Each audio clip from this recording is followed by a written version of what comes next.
Hello and welcome to this channel which is called English Decoded. I'm Abdul Salam and today I'm going to talk about the kinds of pronouns.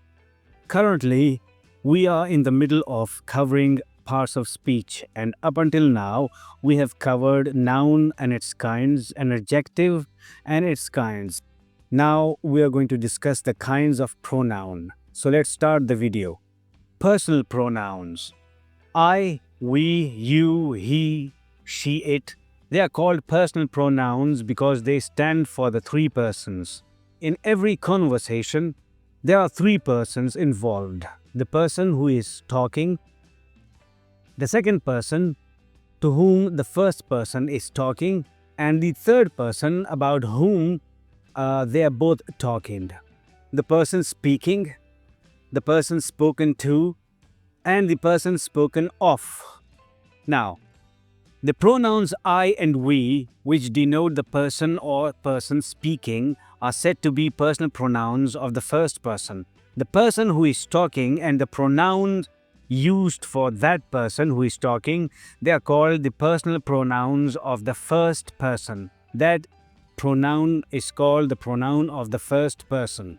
The pronoun you, which denotes the person or persons spoken to, is said to be a personal pronoun of the second person. And the second person to whom the first person is talking, that is called the second person. And the pronoun you is used for that person.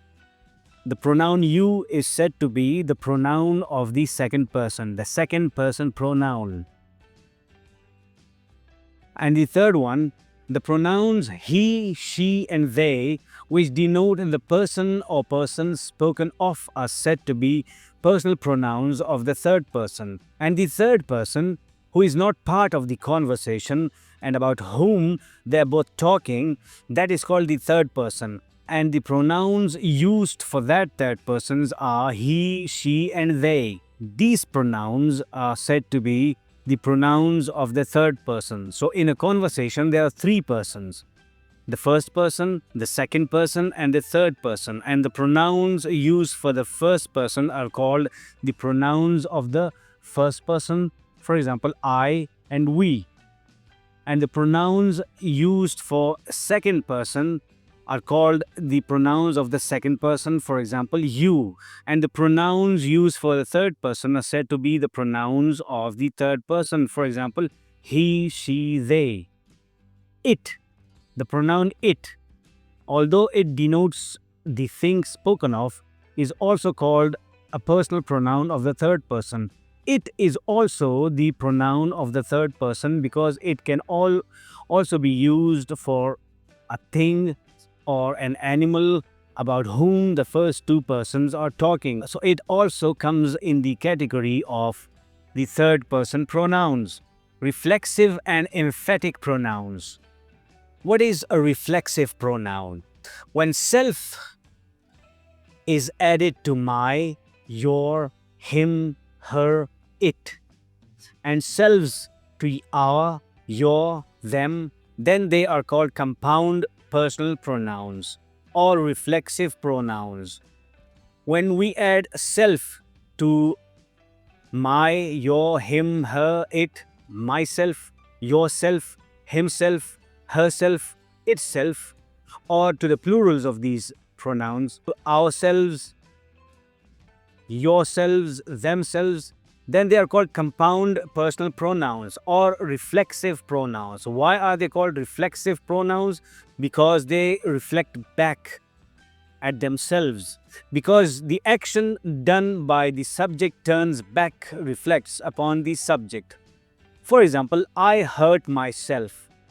In this sentence, I is the subject, and again, I is, in a sense, I is the object. I hurt myself. Whom did I hurt? I. I hurt I. I hurt me. I hurt myself. So myself is now a pronoun which is called a reflexive pronoun because the action done by the subject in the sentence, it reflects back upon the subject. What are emphatic pronouns? Sometimes compound personal pronouns are used for the sake of emphasis and are therefore called emphatic pronouns. In the same manner, myself, ourself, himself, itself, when they are used for the sake of creating emphasis in a sentence, then they are called emphatic pronouns. For example, I'll do it myself. In this sentence, emphasis has been given to the person who is doing the action.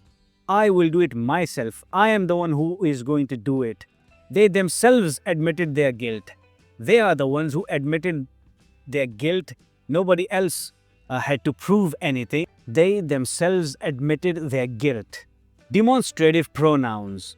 These are used to point out the objects to which they refer and are therefore called demonstrative pronouns. Demonstrative pronouns are the ones which demonstrate a noun. For example, this is my book. The pronoun this is used to point out the book.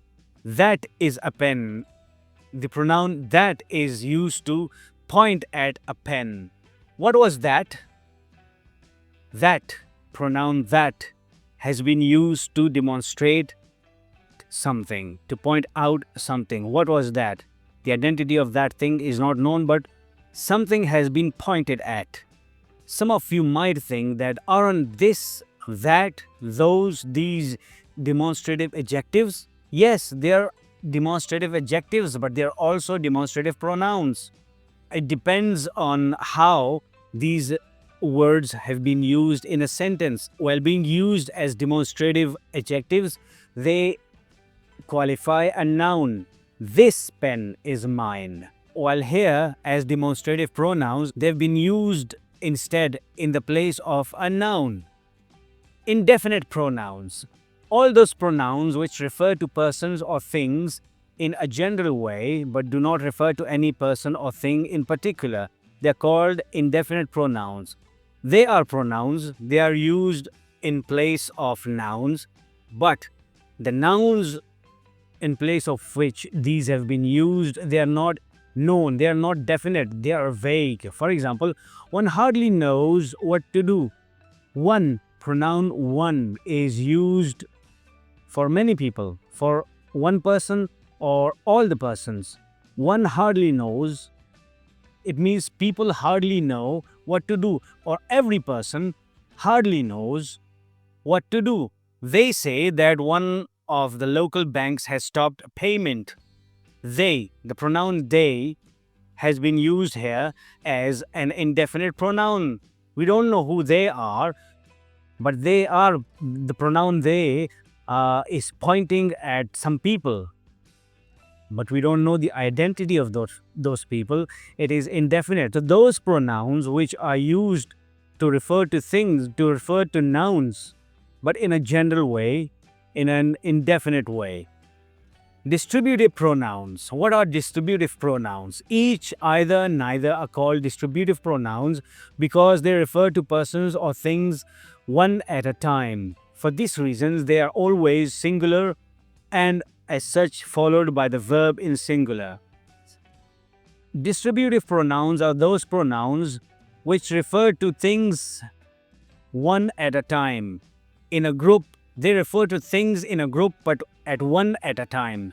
And because of this, they're always in singular and they're always followed by the verb in singular. For example, each of the boys gets a prize. In this sentence, each is a distributive pronoun and it has been used for a group of boys, but it has been used in a singular. Each of the boys gets a prize. It has been distributed evenly among the individuals of that group.